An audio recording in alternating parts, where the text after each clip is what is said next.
lunch. Darlene, let's go. Oh, I don't even know. That's I okay. thought you were sitting there talking to me. No, I'm starting to get on with it. That's okay. Sorry. So we have our guest today, Tammy Kettle. She's going to talk to us about multi-level marketing, because I am so worried that you're all going to get excited about starting your own businesses and get into something that is not starting your own business. So I will turn it over to her so she can explain it better. Hi, my name is Tammy. Thank you very much for introducing me. I just wanted to talk to you guys a little bit about multi-level marketing, and just to give you a little bit of background about myself. I've owned a small business in Fort St. John for approximately the past 15 years. Not the same small business. I've gone into business for myself. I've sold that business, gone into a different business. I'm an Aurora Award winner for the Northern BC Women's Association for Small Business of the Year at one point in time. So I have a little bit of a business background, and I came up for part of my presentation. I came up with the dangers of multi-level marketing, which is MLM style businesses. And probably one of the hardest things to come up with for this was actually what I was going to call it, because I want to create awareness, and I want to and I want everybody to learn about multi-level marketing. But really, I didn't want to make it seem like a multi-level marketing pitch. So actually adding the dangers of multi-level marketing businesses was I kind of wanted to make it up front what this was about. So I didn't want to say, oh, this is multi-level marketing education or multi-level marketing, you know, somebody to mistake it for, I'm actually giving you a multi-level marketing pitch. I wanted to put it right up front that I'm going to tell you what the dangers of multi-level marketing are and create awareness of joining an MLM style business for yourself, your friends, and your family. Okay? And I want this to be an interactive hour, guys. So go ahead, if you have any questions or whatever, stop me. You know, let's have our voices heard about it. So MLM stands for multi-level marketing, and another term for the style might be direct sales. So if you hear somebody saying, oh, this is an MLM, this is direct sales, it's basically the same thing. They're just trying to give you a little different angle about it. What is MLM and what are we going to cover today? MLM is a business plan that involves buying into the company to become a sales rep. So you usually owe money up front. They're going to give you a little bit of product to sell, and then you're going to become a sales rep. Okay, so that's what the foundations of it are. We're going to discuss how to identify these businesses and plans and strategies for talking to family members about it. Okay, you're going to recognize a lot of these names. These are multi-level marketing businesses in our communities. Now, some of them you might have heard of, but you might not realize that they're a multi-level marketing scheme. Like Tupperware. We've all heard of Tupperware for years. Tupperware was one of the original multi-level marketing companies that started. It started with home parties. People wanted to come in, have a home party, you know, fun and everything. But to get into it, you had to buy your way into it. So Amway, we've heard about them forever. Amway actually has their own stadium in the U.S. somewhere now. Like they've actually gotten that big that they've got the Amway Center football stadium somewhere. So Primerica might not be one that you're familiar with, but it's basically they sell life insurance, and you're asked to sell life insurance and get people underneath you for that. LaLuRoe, which is the leggings, they actually came up with they actually did a docu-series on LaLuRoe. If you're interested in watching that, highly recommend you watch it. It's actually really, really entertaining. It's about the leggings company. It's about 4 or 5 episodes, and it's really entertaining. Melaleuca, who here has heard of Melaleuca? Lots of people eventually got into Melaleuca. Melaleuca is like a multi-selling company. They've got vitamins, they've got food, they've got supplements, they've got dishwasher detergent, lots of stuff for you to pick from there. Rodan and Fields, that went through Fort St. John a few years ago. A lot of people got involved with Rodan and Fields, and probably hardly any of them are involved with it still anymore. Avon, Tupperware, Isogenics, that's sold out of one of the gyms here in town. It's also a multi-level marketing company. Oh, sorry, I didn't mean to go backwards. Lip Sense, which is makeup. Sensity, which is the scents and candles that they sell. Young Living, doTERRA, Plexus, Herbalife, Monat, which is the hair care products that make people's hair fall out in some instances, and Lime Life, which is a makeup company. How many of you have heard of a lot of these companies, or know of people that are selling these, or been involved with any of these? Are you involved with any of those? I was to Monet and Oregon. Oh, okay, Arbonne, yeah, that's another one too. Yeah, that one went through town here a while ago. What were your experiences with those? Do you mind sharing with the group, or would you rather not? Or? No, I can. My mom used to sell like Arbonne when I was little. She didn't do well. She just did it because her friends were doing it. Right. And then she didn't mind the products. I don't mind Arbonne products. Monet, I loved. Right. I still love their oil, but I don't know if it made my hair fall out, but I made my own hair fall out. I was blaming the product, and then I'm a cosmetologist, so I went back in time and formulated in my head what I did, and I was like, oh, that was mine. I have a friend who sold that. She ended up completely bald. Okay, so maybe it was the Monet. And she had eczema, and it was like off the chart. She could hardly work. Her eczema was so bad. My gosh. And then she found out that's what it was. See, maybe because my hair still to this day is like no clumps. When I went back to my tried and true like hair salon products from like the OG days when I was doing hair, because I'm like my hair is falling out. I was blaming the Monet, so I stopped using Monet. But yeah, I didn't really sell it for the money. I just bought into the company so I could get the products cheaper. Right. So that's what I And did. that's a hook that they'll use to get you into it. Like sometimes you'll go to these parties and you'll be like, oh, I do want to buy something to support my friend, and it's about $50 or $60. But then they'll say to you, oh, for $75 you can sign up and be a representative, and we'll give you like 15% off. And you're like, okay, well I might as well do that. But you're not thinking at the time they're gonna ask for you to give them money every month. You've got to put your Visa, MasterCard, give them your email every month. They're gonna expect you to buy that $35 to $40 product every single month. So you might think in the moment, oh, that's great, I'll take that, and it's 15% off. If you're actually interested in it and you think it's a good product, you're better off to take $40 cash out of your pocket and say to your friend, here, I'll just take this product. Don't give them your email, don't sign up with your MasterCard or anything, because they're basically gonna debit you every month and send you more product. And that's how they get you hooked on it, right? That's how they get you in, is by offering you the discount to start your business, and then it goes from there. And a lot of people after a few months, they don't want to do it anyhow. So if you want to support your family and your business, you can say to them, I'll buy the product from you, but I don't want to be a representative, and I don't want to give you my email address, and I'm not going to put my MasterCard online for them to debit it every month. So that's probably a strategy that you can use for people that come to you with a style business. There's over 600 MLM businesses in the world. 600. And there was one guy that did an investigation on all of them. I don't know if he did it for a university thesis, but I really hope he got what he wanted out of investigating all 600 companies. And he found only 1% of the participants actually make money. 1% of everybody involved in a multi-level marketing business. So basically, unless you're at the top or you're the person that created the multi-level marketing business, you're not going to make any money. Then they say you got to get people underneath you, and then the money comes upwards to you. The problem is that you don't know where you are in the chart.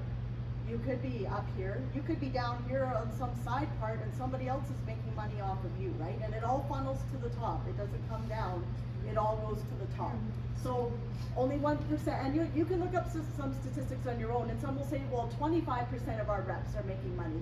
Well, that 25% is just a snapshot in time. There's going to be a few people that just signed up now, and you make a lot of money when you start up, but that could be their 25%, right? You ask people, where are those people going to be in a year from now? Okay, what does multi-level marketing mean? Multi-level marketing is disguised as a legitimate and legal way to make money. However, the truth is not many are successful at it. The latest statistics abundantly clear that only the top 1% ever do. So just think about that if it ever comes down to it. People will try to get you into these businesses. We'll have to make it use the term direct sales, which we already covered, and it makes it sound more like a legitimate business. People quickly drop out because they're either not making enough money or they spend too much of their profits on business expenses. What the expectation is, once you start making money, they tell you you should put that money back into your business and get more stock and more product to offer. You're not really ever taking anything home. And another thing that they do is that they'll pay you in a MasterCard. It'll come in the mail, and basically you got this money, but it also goes right back to them too, right? They'll give you a MasterCard and be like, oh, there's $20 on here, but when you go into your account, they'll be like, oh, you can buy this for $20, and it's automatically debited there. So they actually send you this MasterCard, and if you use that MasterCard, it gives you points towards buying more of their stuff. So then it really hooks you into buying more and thinking that you're getting points, but then it's actually just all funneling back to them again.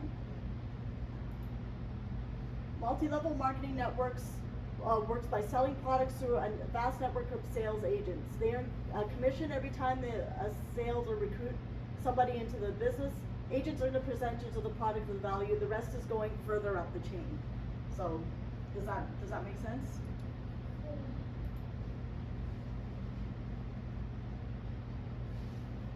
Okay, like, does anybody have any questions or any stories or anything to interject? You guys? Oh, another way they get money back is when they have they have trips. Yes. Sometimes you pay to go on this training. Yes. And they have like nice exotic places. I have a friend who does this all the time, friend from university, and she's always paying to go on these like big like sandals resort kind of places where they're doing training, and they don't actually do any training. They just like brainwash each other to keep doing it. Yeah, yeah, that's another way that they make money too, is that they invite you to these training seminars, and you're thinking you're going to learn about the product and how to sell the product and that sort of thing, and they just turn out to be rah, go team kind of thing. They bring in professional motivational speakers and stuff like that and try to motivate you, but they don't actually tell you anything about the product or how to sell it, because the reason is that if you're there and you're spending money on it monthly, they're already making their money off of you. They don't really care how much you sell, as long as you're just giving them your monthly fee for your sign up. They're happy with that. You're the actual customer. They don't need you to gather up any more customers. Just as long as you keep paying your monthly fee to be there, they're happy with that. So we've covered a couple of these already, so I'm just going to hit on the ones that we haven't talked. In some cases, people believe they've joined a legitimate MLM, but it turns out to be an illegal pyramid scheme, and we're going to talk about illegal pyramid schemes too. You'll see stuff that goes around town, something like, we're going to do a desserts gathering, and it'll be kind of set up like a pyramid, like, oh, I'm bringing cake, oh, I'm bringing cookies, oh, I'm bringing this, but really what you're doing is you're handing off $100 or even up to $1,000 to somebody to move up the chain, and when you get to the top of the chain, all the money comes to you. So if you've given $100, the theory is that you're going to get $1,200 back once you get to the top. But those are illegal pyramid schemes, and we're going to cover that a little bit here too. So, and how to identify those, because those are illegal. Those people go to jail for those, and I'm going to tell you where those all started. So you've actually covered all this by just doing our chit chat here. So I can have one more thing too. The Yeah. MLM schemes are getting quite a bit more complex. So one of the biggest ones now where we're seeing it emerge is people doing like life coaching. So it's like this whole health and wellness. It happened with like yoga studios. It's happened with like we have these life coaching training sessions. You have to recruit people. They have to pay so much money for the training, and a lot of it is just brainwashing people into it, and there's not actually improvement to your life happening. So they're not just necessarily selling products. right, and another thing too is that through COVID, multi-level marketing businesses have actually increased. I think it's 57% share of businesses in the last 2 years since COVID started, because people are like, oh, I'm getting laid off from my job, oh, I'm going to work from home, oh, what can I do from home? If you Google any small business, oh, how do I start my own small business, you'll be inundated with sign up for this multi-level marketing, like all the ads that come up for that, and just sift through those and look for something legitimate, and not something where you've got to sign up to sell products. There's, like I said, there's over 600 that exist in the world. There's everything from the usual ones like cosmetics and supplements and that sort of things, but there's even unusual ones like greeting cards. That's another one too, where you can sign up, and what you do is you put in all your family's dates and stuff like that, and they automatically send them birthday cards, Christmas cards, Mother's Day cards, and whatever. Those are all multi-level marketing ones. So there's different ways to do it, and because of COVID, they've actually capitalized on that, and we're just trying to steer people away from that, and towards starting your own business rather than helping a multi-million-dollar company get even bigger. So we're gonna go to the beginning of pyramid schemes, and how basically the foundation for this started MLM businesses. It was called the airplane game, and it was started in the 70s in Florida. And what happened was, you gave somebody $1,000 to start, and then you were a passenger on the plane, and then you worked your way up to the pilot, and when you got to be the pilot, you got $12,000. So back then, in the 70s, there was no such thing as pyramid schemes. This is the first time anybody had really done anything like this. So there weren't even laws made or anything about it to make it illegal. So what happened was, well, I've already covered a few of these. So then once you collected your money at the $12,000 at the top, you went back to the bottom again. So you had to give in another $1,000 to get back to the bottom. And then to keep moving up, you had to give $1,000 to keep moving up to get to the pilot every time, right? So if you got to be the pilot, you got $12,000, and $12,000 in the 70s is a lot of money. Like these schemes were going all over the place. There's one woman that talks about it. It's on the Dream podcast. And if you're interested in listening to it, it's a podcast called The Dream. It's great, and it talks about this. She said she made $56,000 in a weekend by getting people to sign up underneath her and give her $1,000, which back in the 70s she must have networked with a lot of people to get there. And she's just like, I was making so much money. She said back then, she said I just divorced my husband. I went and bought another house for my kids. She's just like she goes, I felt like I could do no wrong, but she's like, eventually you run out of people that are going to be able to give you $1,000, and she's like, so where's that going to come from? And then all these people that have given their $1,000 that never make it to the pilot, they're out their money, right? So the whole thing comes crashing down. So you have to have another $1,000 to move up, and when you finally get to the top, you get your 12 grand. And this is always dependent on more people. It's always dependent on more people joining, right? So you always have to go around and find 1,000 people to give you $1,000. Now this is in the 70s. I know I probably right now couldn't go around and find too many people that are going to give me $1,000. Like so how they did it in the 70s and they got it so big, I'm not quite sure. But basically, eventually, the whole thing came crashing down.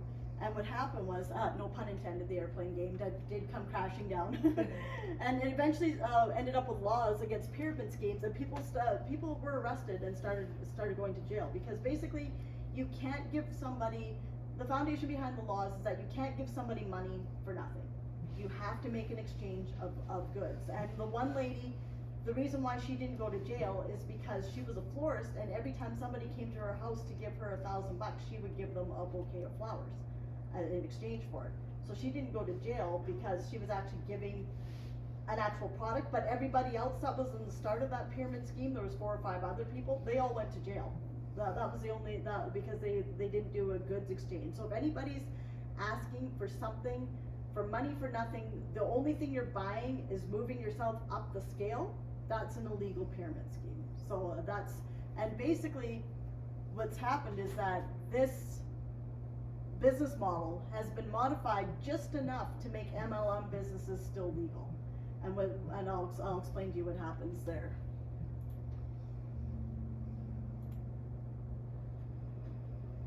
Okay, so here's some warnings of illegal pyramid schemes. Promoters make extravagant promises about your earning potentials. Stop, these promises are fake. Same with the trips and stuff like that. They'll be like, oh, you sell so much, you get to go on this trip. A lot of them end up going, a lot of these MLM businesses will go broke just before you're about to get to the trip point. So that's happened to a few people that I know. So promoters emphasize recruiting new distributors for your sales network as a real way to make money. Walk away. In legitimate businesses, you should be able to make money on your own just by selling your product. You shouldn't have to recruit people underneath you to boost yourself up. You should just be able to sell the product. Promoters play on your emotions using high-pressure sales tactics, maybe saying you'll lose support if you don't act now, and discourage you from taking time to study the company. Leave by the nearest exit. Any company that tries to pressure you to join one is one to avoid. So take your time and listen, and don't make a snap decision at that moment. Think to yourself, well, maybe there's more to this than that. It can't be this easy. And they just want you to make, the example, I'm sorry, I don't know your name, but when they said they'll give you a percentage off or whatever to join up, you know, that's a sign right there that they're just trying to get you to sign up just to be a representative with their company. So don't make that snap decision in the moment. Distributors buy more products than they want to use or resell just to stay active with the company or qualify for bonuses or other rewards. If this happens, keep your money. See, what happens is that they'll offer you a discount for buying more, or they'll want you to put the money back into the business and offer you a discount for doing that. And what happens is you end up with a whole bunch of stock and nowhere to sell it, because everybody's encouraged to sign up. And what happens with these businesses too is that a few years ago, Rodan and Fields really ran through town. Like, there was a lot of people selling Rodan and Fields, and what happens is you eventually run out of people, right? Like, who are you going to sell to if your neighbors all are representatives, right? You've got no one to sell to. The only person that's buying every month is you, right? So you eventually these run through town, and maybe a year or so down the road, nobody's selling it anymore because, you know, you don't need the product anymore. You've got a cupboard full of it that you were never able to sell, right? So there's only so many people out there. So how they manipulate your emotions. They create a cult-like atmosphere by encouraging you to be friends with them and ditch any friends or family who won't support the business. Now that's a real thing. Like, especially during COVID, you know, a lot of people are home, they're stuck at home. Oh, I made an online friend that's selling the same stuff that we are. Well, they encourage you to do that, to become friends with the people that are in your downline and your upline.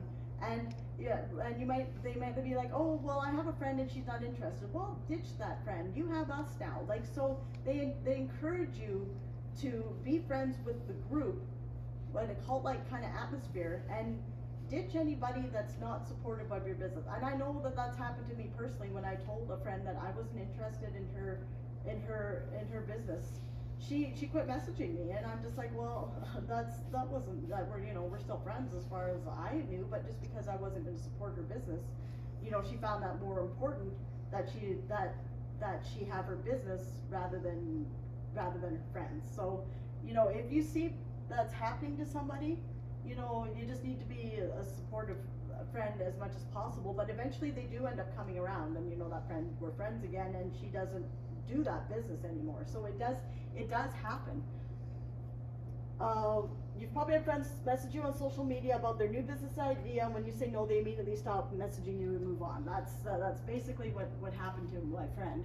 They encourage people to move on quickly and only associate with those people who support your business. Thank you, Hardy.